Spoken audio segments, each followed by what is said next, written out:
We come to the part of the service now that is many people's favorites, namely the time when we say HaMotzi, which means that we're going to eat some matzah and then make a Hillel sandwich, matzah with maror, and then some people add horseradish to it.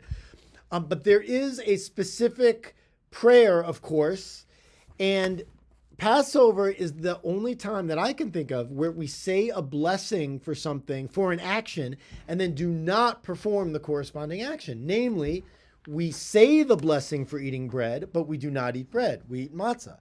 There are two blessings.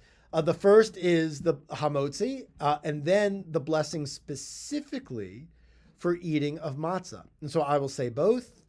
Baruch atah Adonai Eloheinu melech ha'olam HaMotzi lechem min haaretz. And then you say the second one, Baruch atah Adonai Eloheinu melech ha'olam asher kedeshanu b'mitzvotav v'tzivanu al achilat matzah. Thank you, God, for giving us the commandments, especially the commandment relating to the eating of matzah. And we are commanded to eat matzah during the Seder. Now, that is different than not being allowed to eat bread. You don't have to eat matzah during the 8 days of Passover. You just can't eat bread. But on Passover, you are commanded to eat matzah, and that's because of what the matzah represents, namely the bread of affliction.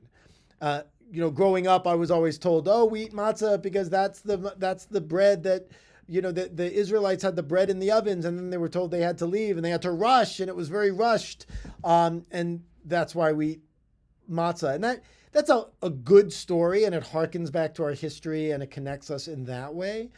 But I think in the readings that come prior, where the leader of the service breaks the matzahs and hides one of them for the afikomen, and any Haggadah that you use are going to have these readings. But in talking about what makes the matzah the bread of our affliction, it ties into these important Passover themes that we've been talking about, namely of going from slavery to freedom and then using our freedom to help bring about freedom.